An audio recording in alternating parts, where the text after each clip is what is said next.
Okay, thank you to everyone for joining us today. We are having a webinar about TalentWorks, the accessible e-recruiting tips and tricks for employers. We're very fortunate to have Josh Christensen and Corinne Wiebel from PEAT joining us today.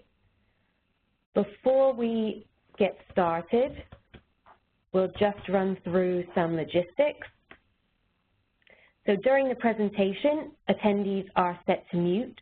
There's a chat box on the right side of your screen, so if you have any questions during the presentation, please type them in at any time, and we will get round to answering them at the end of the presentation. As with all of our webinars, we also have a live captioning service, which you can access using the link which is posted in the chat box. You can just click on that, and it should open up the captioning service for you. We'll also be emailing a copy of this presentation and a link to the recorded webinar to all registrants as well. You'll be able to find the recorded webinar on the Getting Hired YouTube channel next week. When you exit the webinar, a couple of feedback questions will appear in your browser. We'd really love to hear your thoughts on the presentation and also any topics that could possibly help you in attracting or hiring, retaining individuals with disabilities. So feel free to let us know any suggestions you have.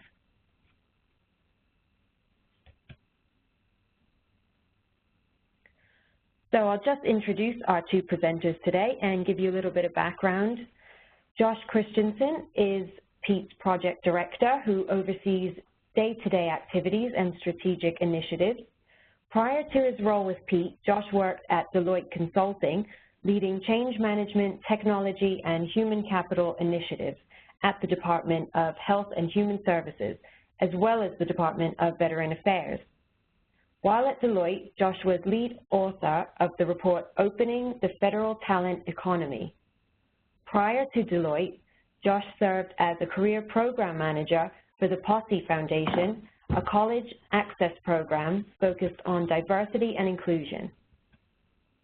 Our other presenter today, Corinne Wiebel, is PEAT's Deputy Project Director. She holds over a decade of experience in directing programmatic development, grants management, and communication strategies at nonprofit institutions nationwide. Prior to her work with PEAT, Corinne served as outreach manager for the Finger Lakes Library System, where she led advocacy campaigns, professional development programs, and community outreach efforts to help diverse populations access library services. As Director of Programs for the National Council for History Education, she also oversaw professional development events for teachers nationwide. So thank you both for joining us today. Thank you, Gabby. Yes, thank you so much, Gabby. We're very pleased to be here, particularly since we just launched TalentWorks 2 weeks ago, and we're really excited to introduce it to new audiences, particularly an audience of employers, which is, of course, the main, this tool is designed with you in mind. So just starting out with an introduction to PEAT. PEAT is the Partnership on Employment and Accessible Technology. We are a cooperative agreement funded by the Department of Labor's Office of Disability Employment Policy, also known as ODEP. And we're a multifaceted initiative to foster collaboration and action around accessible technology in the workplace. Guided by a consortium of policy and technology leaders, PEAT works to help employers, IT companies, and others to understand why it pays to build and buy accessible technology and how to go about doing so. So the main resource we have is our website, which is peatworks.org. That's PEATWORKS.org. And while we'll be focusing on TalentWorks today, I would really encourage you all to check out our website, as we have a lot of resources and tools designed specifically for employers that are interested in this issue. Those include an accessible technology guide, which is a comprehensive roadmap of the steps you need to take to ensure that your workplaces are as accessible as possible. We also have a benchmarking tool called TechCheck, which helps you evaluate where you are in the process. And we also hold a lot of free webinars on issues surrounding this issue. At least once a month, we have a monthly webinar series called PEAT Talks with people that are engaged with this issue and doing innovative work. But today, of course, we'll be focusing on TalentWorks. And I'll be giving a little background as to how we got there and how we got interested in the issue of e-recruiting and accessibility. So we wanted to start out now with an introductory poll, and we're hoping you can tell us, as an employer or an employee, where have you experienced accessible technology issues in the workplace? This is currently the slide up, and I believe Gabby will be having a polling mechanism come up soon. We're going to try, so Gabby's going to see if she can do it without handing off. If we need to hand you control, let us know. Okay, so I am opening the poll now. It's set for 30 seconds. Excellent. And the options are for accessible technology issues in the workplace, recruiting, hiring and onboarding, work immersion and productivity, career advancement, retention, post-employment and retirement, and I haven't experienced any.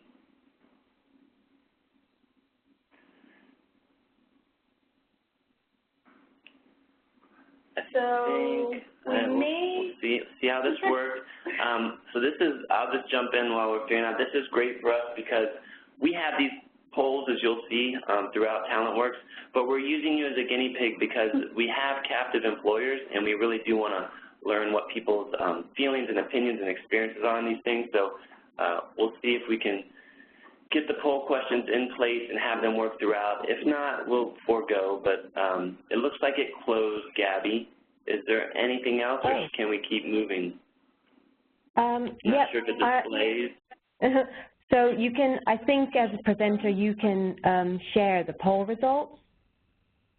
No? I don't. For us it's saying that it doesn't appear to have captured any, unfortunately. Oh, well. I'm sorry. I can see the results on this side.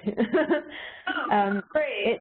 It looks like it is perfectly evenly divided between A, B, and C. The recruiting, hiring and onboarding, and work immersion and productivity.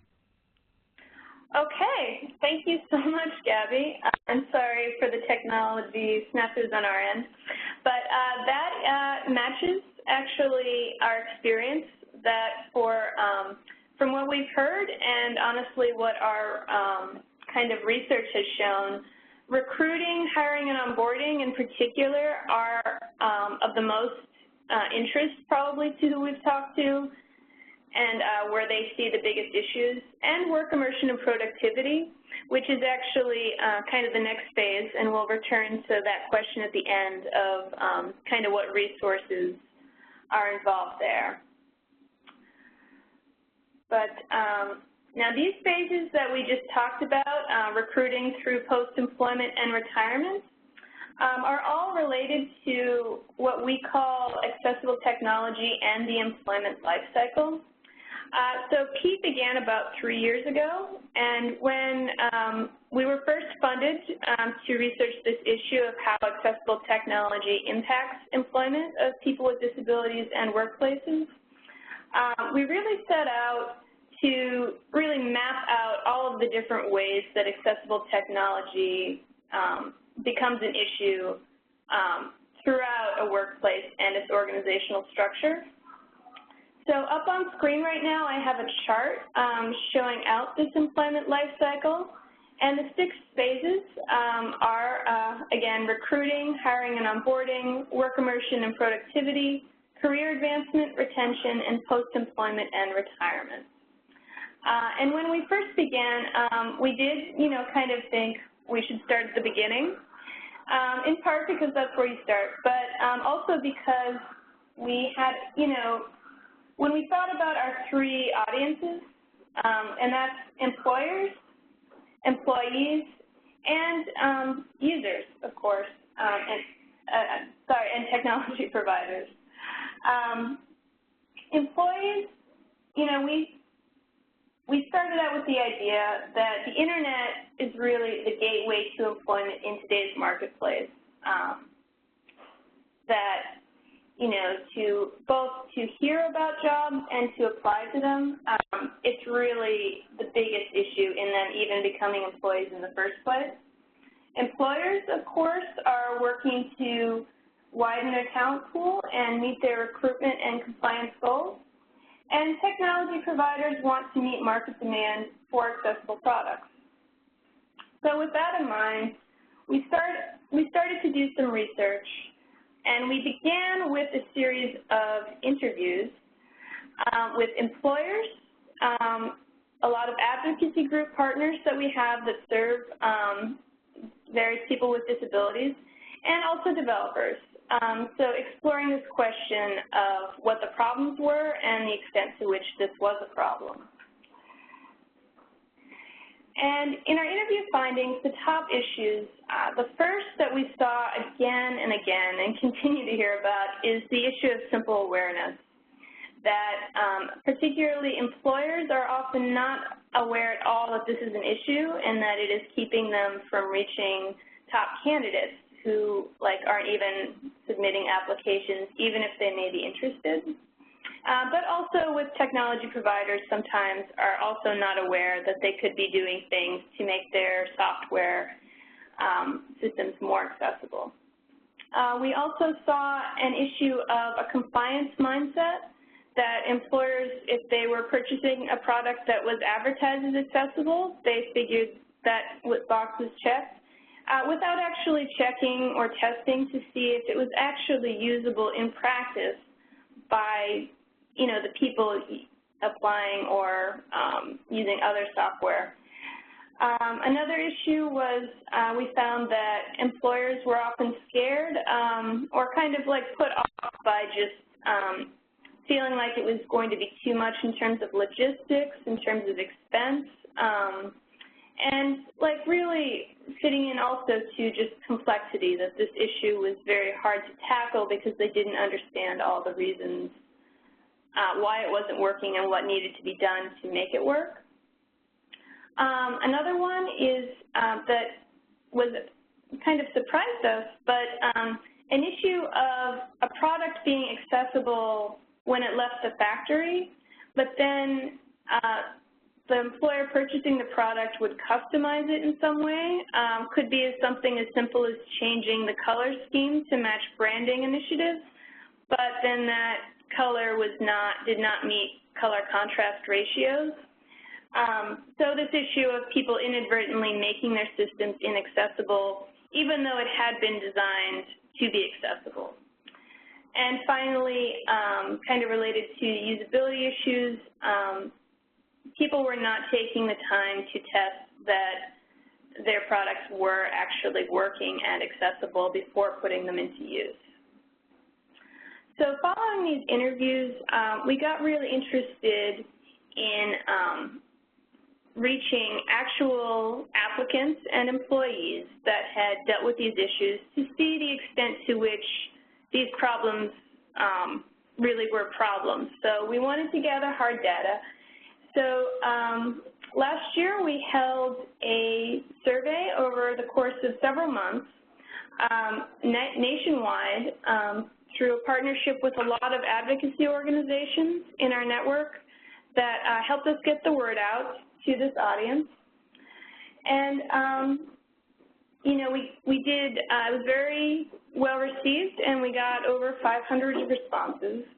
And it did indeed confirm that this is a major issue that employers need to be paying attention to.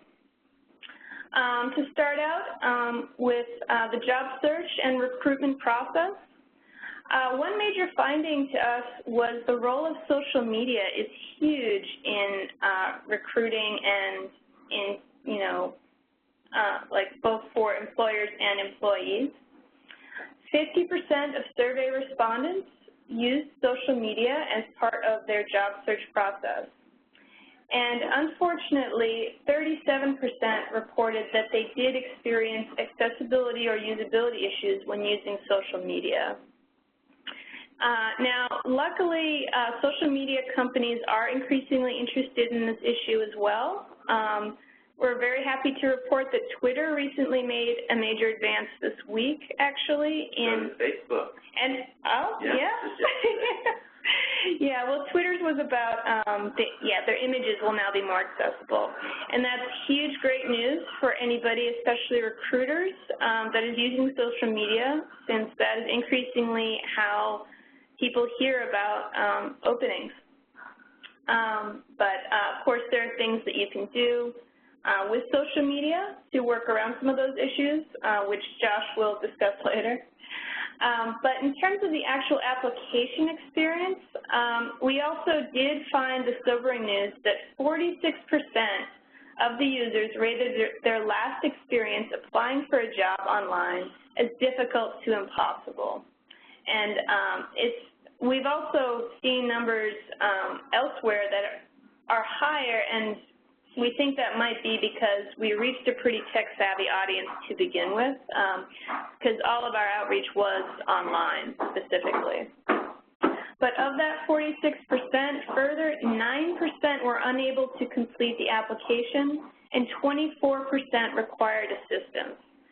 So clearly, the application process is a major roadblock for a lot of people who aren't even able to get their application considered because of simple technology issues that are generally pretty easy to fix. And the final big takeaway to us, which was, I think, a big surprise to all of us, was the role of pre-employment testing today.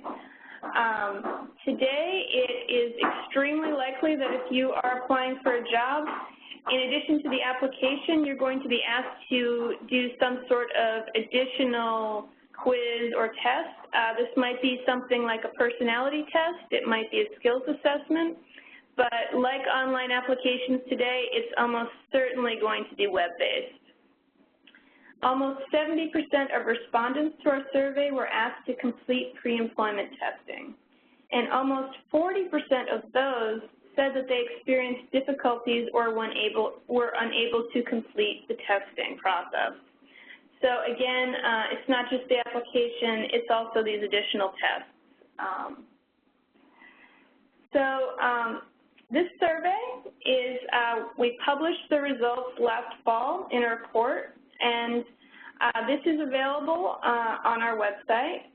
And this was our guide in creating TalentWorks. Once we had this research in front of us, we set out to create the resources that would really make it easier for employers to understand the simple steps most of the time that they can take to avoid these issues and reach top talent successfully. And with that, I'm going to pass it over to Josh, who's going to do a walkthrough of the site and the resources we have available. Thank you, Corinne, and thank you to Getting Hired. We really appreciate reaching the employers, but I also want to give a head nod to Getting Hired because early on in our testing and doing the survey, we connected with them because they do surveys of their own, and many of you may have participated on the employer side. But so we were excited, and they really helped us give further information, detailed. You'll see Getting Hired here shortly on the TalentWorks site, but really appreciate this opportunity. So, Corinne, are you able to pass the presenter mode over to me? Perfect. So now we're going to try, you think as a director of a technology-based thing, I'd be good at this, but we might have some difficulties. This is going to be the first time I'm going to actually walk through the site with someone, so I'm excited to show you all a live version. And while I'm pulling that up, I want to encourage folks, if you have questions now to chime in, whether it's on the phone or via chat. We're happy to make this interactive, and also we're definitely going to leave some time at the end here for question and answer. But let me just share my browser here. And there's the tool. Whoops. There we go. Are you all able to see that? It's working, Corinne? Great. Yeah. So here we are on the TalentWorks page, and this you can find at peatworks.org/TalentWorks. As Corinne mentioned, we're super excited about this. We're just rolling it out. We launched it at the CSUN conference about 2 weeks ago, and we had the Deputy Secretary of Labor come and announce it in his keynote speak, and we've gotten good traffic and good feedback initially. But we're excited to get more people involved because this really is an interactive tool. It's not going to be static. We're going to add to it, and I'll speak to that over time. But I'm just going to walk through and give you all a high-level overview of what TalentWorks has in store to give you a sense of really what you can use as a tool. It is a reflection of what we heard. So in our interviews, in our discussions, in the survey, what we found were the major pain points and the solutions available. That's what we went out, and that is what we've provided here. It is geared towards employers, so you all should find it handy, and we'd love more input and feedback on what employers want to see and hear about it. I'll give you some high-level things of what we like about it. It's got multimedia, so if I scroll down here, you'll see on the right there are videos that you can pull up at lots of different times. There are featured resources that have tip sheets around certain issues. You can, at the bottom of those, always turn them into a PDF, so if you need to print them to take them to someone in your organization to discuss, kind of old school, you can do that easily, or share or email, but we're trying to make it easy to share the various resources that we have. We also, like most things at PEAT, want to make it interactive. So we've got polls throughout the site. You'll see the one here on the left is actually what Corinne asked you earlier, and I took it on a test, so cannot take it again, but I should be able to, you can view the results, and all of this is accessible, and you can, you know, scroll through and see what other people have said to learn. This is going to be crucial for us because we really want the feedback of employers. We're going to try to follow up with Gabby and capture all of your polls today and use them, but if you're on the site, please do take the polls, and encourage you to check that out. So the interactivity, there's also at the bottom of each page kind of a feedback. You can say, you know, did you find something that was important? And if you said no, for example, I can show you, you'll get a pop-up to share your feedback. Even if you said yes, I think, basically, we want you to share feedback. So you'll be able to send us, you know, what were you looking for? What did you want to see? And we really want to hear that so we can continue to build to and add to the site. Furthermore, we've got kind of what we call join the conversation. So if you scroll down, we really, PEAT is a network of variety of people interested and experienced in this field, and that includes you all. So if you want to share a resource, submit that, please do. A success story, we're looking to highlight people that we know this is messy and a struggle and a challenge around accessibility. But you want to share a success story, you can do that or submit an idea. So on every page, you can kind of scroll down and find a way to join the conversation and hear your voices in there. So let's, with that, I'll kind of give you an overview of the tool. It is broken down. We're going to first give kind of an overview of eRecruiting and accessibility. So we have a variety of kind of resources here that talk about, for instance, the return on investment, procurement, and policy, which I'll talk about in a minute. But this is an overview, and I wanted to give, we're going to see if this works, to show a quick video to give you a sample of what we have here. And for many folks, we kind of discussed the ideas of accessible technology and what that is versus assistive. So I thought I would show this short video of Corinne to give you a sample of what some of the resources are like. And again, this is very broad and general. I'm Corinne Weibel. I'm the project manager for PEAT, the Partnership on Employment and Accessible Technology. PEAT is managed by RESNA, the Rehabilitation Engineering and Assistive Technology Society of North America. RESNA is involved in this initiative because universal design is a big part of our mission, which is to improve access for people with disabilities through technology solutions. The question I get most often from everybody is, what is the difference between accessible technology and assistive technology? And a large part of my role at PEAT is helping employers, developers, and people with disabilities to understand the differences between the two and also how they complement each other. Assistive technology is a technology that's been specifically designed to help a person with a disability to perform a task. For example, a screen reader on a computer can help a person with a disability to read a job posting. Accessible technology is a technology that's been designed with the needs of a lot of different users in mind. It's technology with built-in customization features so that the user can really individualize their experience to meet their needs. Assistive technology alone will never guarantee access for people with disabilities because things like websites, software such as those used for eRecruiting, they really must be designed with accessibility in mind for people to actually be able to use them. For more information on the Partnership on Employment and Accessible Technology and TalentWorks, please contact. So I did that not only to embarrass my colleague here, but also to give you a sense of what's there. There's not much in the videos that isn't in the other tip sheets, but we know there are different kinds of learners and users, and we hope you can share some of this information. Maybe the videos will help some of your colleagues or other people in the organization check them out. So we have them there. Continuing on, general, I said that's kind of the return on investment, and so we want you to be able to make the argument and see the argument about talent. You'll see actually Ryan here from Getting Hired is featured in one of the videos, but it's really about, expanding the customer base, maybe the legal implications, but making the argument for why accessibility regarding eRecruiting is so important. We also have, which may be very useful to folks, language and a framework around procurement of accessible technology. So we know that may not be everyone in HR's strong suit, but here you'd see kind of guidelines, best practices for how you could speak to folks. Maybe it's people in the IT shop, or maybe it's people that are buying. That gives you the language you could use specifically in an RFP, or specifically when you're talking to a vendor, to make sure that you're asking the right questions to get accessible technology. So we put a guide together of leading practices and examples so that you can ask that. Lastly, on this page, the general stuff is we have some information kind of about the addressing the pertinent laws and standards related to this. It's not the angle PEAT always comes from, the legal side, but we know it is important to some employers. And so we have some information related to accessibility of workplace technology for employers to access there as well.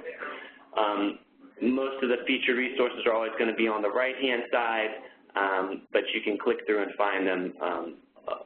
I'll talk about the resource library at the end, but at each section they're kind of on the right-hand side, and then we have a resource library at the end, which I will discuss before moving on. So that's kind of an overview, and then we move into making your eRecruiting tools accessible.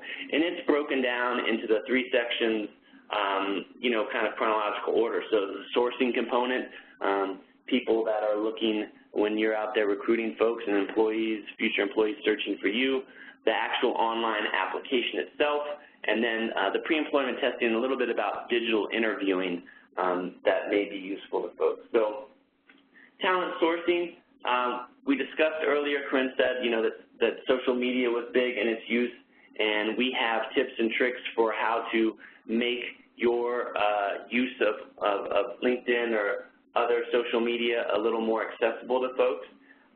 We also have information about creating really plain language, simple language job descriptions to increase accessibility, how to simplify resume uploading or not. Things that we found in our research really hindered people's ability to apply online, to give you a good framework. And we have a toolkit at the end, kind of best practices from Federal Social Media Accessibility Toolkit you can use, just a variety of things that might help you in the sourcing phase of work. Next, if we look specifically at online applications, we have a variety of resources here to help employers make their applications more accessible. I'm going to play one more video today. That's what I'm going to start with here. This is Jay Wynett, who is part of PEAT's think tank. So we have a variety of experts in the field that we consult and meet with and have discussions to guide our work, and Jay is part of that and was kind enough to give a video, so I will play this one more video discussing accessibility. My name is Jay Wynett. I'm the Chief Information Accessibility Officer of the state of Minnesota, or what we like to say, CHOW. And my role is to work with all the state agencies and with centralized IT services to make sure that we are delivering accessible, usable technology for both our employees and our public. When people are just before applying for jobs online, there are two areas of concern with regard to accessibility. One is the technology itself, and the other is the process. So, for example, with the online application itself, is that online application accessible? Major concerns are pages timing out, pages not being saved easily enough, so that when you're trying to fill out a page, and you have trouble working on a part of the document, and it times out, you have no way to recover it. Other issues are keyboard accessibility. Very often, the upload process, for example, say upload a resume here, has to be done with a mouse. You need to make that keyboard accessible. So there are a number of issues like those regarding the online application process that have long been problematic for a lot of people with disabilities. Or if it's supposed to upload or copy your resume, sometimes the uploading or the copy of resume don't make it very easy to do it, particularly if you've got a formatted resume and you're uploading to an unformatted space, then you have to go in and clean up everything. And for some people, that can be very difficult to do. Way too many uncaptioned videos out there. Too many people feel that they can just put up a video and be done with it. Or they use automated captioning, and neither are sufficient. So videos are a problem in terms of how informational videos on how to apply for a job, all those kinds of videos. They need to be better, the caption needs to be more well taken care of. For more information on the Partnership on Employment and Accessible Technology and TalentWorks, please contact So there's an example of a video, and I was made aware that it was very choppy on the feed. It is not the case on our site, so please, you could go and share from our YouTube site. You wouldn't have that issue on our site. So I want to highlight some of the other resources we have here. It really gets at what we heard from the respondents that said the most difficult things. So it might be around navigation and things timing out too soon and making sure that employers are aware about timeout scenarios. There are specifics around form fields that you're using. So we show specifically how to make form fields accessible versus not, issues of why keyboard navigation is important. And so this is information we make it for employers as general as possible, that the most folks can understand, but also you could share with your IT teams for that are working on your platform. So just basic tips and tricks on how to make your online tool more accessible. And then we have a poll here. I think I will go to you guys. So let's see, how do I go back?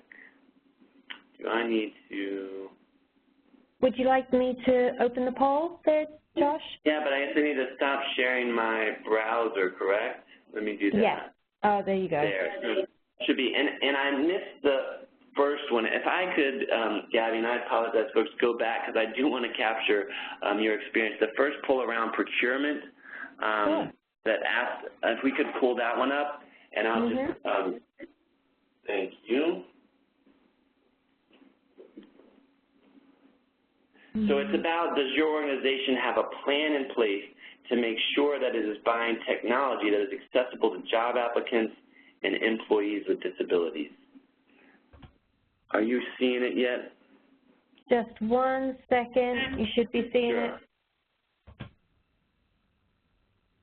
Okay, so I'm opening it again so people can actually answer it if they didn't have, if they weren't able to the first time. and you should see it. Great. So I see it popped up there. So that was the first poll question is what I could see, right? Yep. Employer. Can we go to the second one that's around the procurement issue, if they have a question about buying it in place? Okay. And if it's a delay, I apologize. I totally got Gabby these super late and tried to slide them in here. We can. It's a bit greedy of me to capture the information. We can skip them if it's too much. I see that poll ended. Yep, it just ended that. It's just delaying to open the second one, but don't worry, we're getting there. Okay. So I'll go ahead and read it again, and people will be able to jump in quick with the answers. Does your organization have a plan in place to make sure it is buying technology that is accessible to applicants and employees with disabilities? Thank you. There it is. So if you know the answer to that, yes, no, or maybe you don't know. But if you could submit your answer, again, that's back to the information we had about language you could use in RFPs or with your tech providers to make sure you're getting accessible stuff.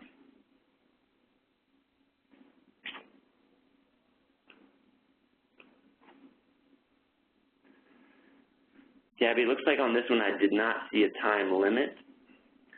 That's right. I took off the time limit.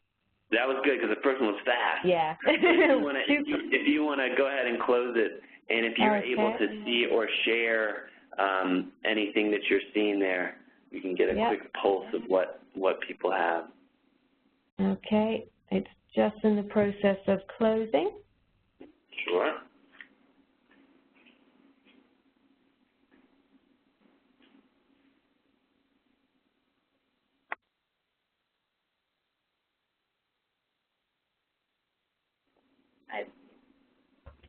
Okay.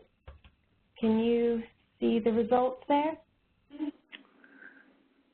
not seeing them pop up. I think it shows that it's ended, but, you know, that's okay. That's okay. I think it was a valiant effort. Again, this will just I'll make an extra plug for everyone to go to the website, and if you can, check on those polls, because this information is what we're going to use to make sure we're hitting the mark, to make sure we're providing the right information to see what is needed. So I won't subject you to any more polls, folks, but I would really appreciate you going. Josh, I can tell you the results, though, if you're interested. Sure, go ahead. Yeah. So it was, does your organization have a plan in place to make, what was the question? To make sure it is buying technology that is accessible to job applicants and employees with disabilities. Thank you, Corinne. Sure. So 50% have said yes, 13% have said no, and 38% have said don't know. So most people have said yes. It doesn't surprise me that getting hired folks would be ahead of the curve. So that's good to hear. A lot of you have it in place. And, you know, if you said no or don't know, or even if it's yes, you might want to check those resources to see if you can up your communication with your vendors. We do know from our work with technology providers that making the case for, making the market demand for accessibility within, you know, your applicant tracking system or any of the software you're using is what's going to make a difference. So we encourage you to have those conversations with your providers. Thank you. I'll move on to the next section we have here, which is around pre-employment testing. So, you know, it's around digital interviews. We have some resources here. We found that digital interviewing is becoming increasingly common. I'm not sure if you folks use them, but we saw that at the big HR Tech conference we went to, that we imagine that trend will continue. So we just have some tips and tricks here. If you or your organization uses digital interviewing, things to be aware of that you might not have thought of that can really increase the accessibility and usability for all folks of all different types of abilities here. So that's a tool you can use. Again, I will hold off on subjecting you to the polling and just highlight one more thing here before we close up and open it up to some questions, which is our resource library. So you should be able to see that there. You can go and click by category, but here is where you could find any and everything we listed in TalentWorks. Scroll through and have the different types of media on there, and find the resources this way instead of just going through the individual sections. And then, again, at the bottom we have join the conversation. And this is crucial. I can't stress this enough because we get the information from people telling us what they need, sharing best practices. We see ourselves as a repository of leading practices, and we want to know what's working, what the challenges are. So encourage you to join the conversation. And what's next for us is really about expanding TalentWorks outside of the eRecruiting. And so Corinne shared the employment lifecycle earlier. We're going to open up accessibility to the other stages. And so we would love to hear from folks, and we'll be reaching out to folks in our network. What exactly are the pinch points? Is it the training systems? Is it learning management stuff? Is it timekeeping? But where are the issues that the companies may be having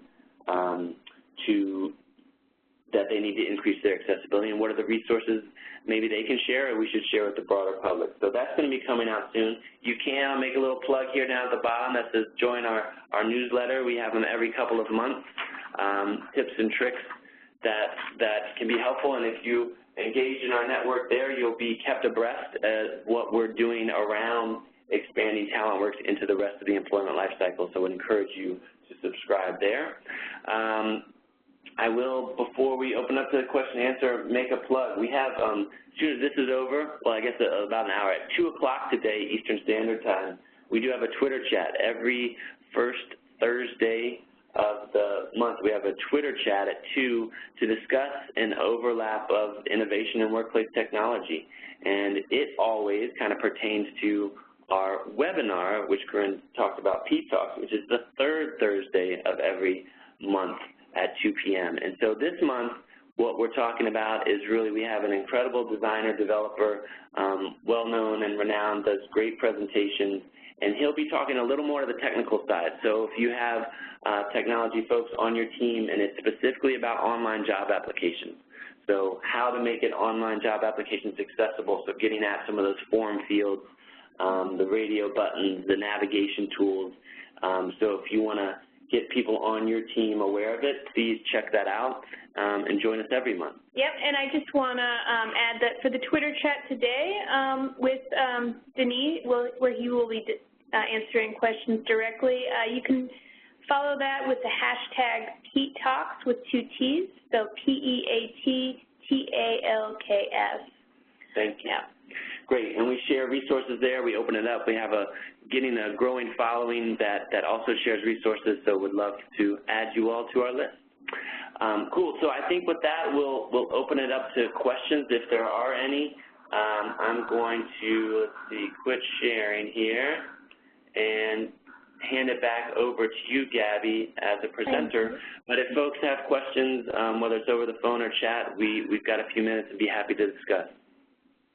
Okay, we've got one at the minute. If there's any other questions, feel free to type them into the chat box, or there's also a Q&A there. If you're having any difficulty accessing that, you can also just email me directly at gnagel@gettinghired.com. So the question we have got is, are there any service providers listed that can come in and work with a company's IT department? So I know there is that list of folks that do work. Corinne, do you remember the name of it? Can you repeat the question? So accessibility consultants? I would say on TalentWorks, we do not have a list. That is something we may roll out, especially as we look to broaden the rest of the employment life cycle and multiple technology fields and issues, but we don't have a list of them there. There are several, and yeah, Corinne, do you remember off the top of your head the name of that resource? Yes. The resource we generally recommend to people is the Accessibility Project. And one thing about accessibility is that in the world of development, it's often shortened to A 11Y, you know, because there are 11 syllables in accessibility. So this URL is a11yproject.com. And under resources, you'll see a section on professional help that does list out several of the leading accessibility consultant firms. Yep. And they are wonderful people that can help you with these issues if you need some specialized help. Many of the leaders of those firms are involved in our think tank. We cannot, you know, necessarily recommend one over the other, but would be happy also if you don't find what you need on the a11yproject.com, feel free to reach out to us and contact us, and we'd be happy to see, you know, based on what we know, who might be a good fit for you, and give you, you know, a few names you could call and check in with. Okay, great. And we've got one other one. It's just a very simple one. Is there a cost to any of the services or tools on your site?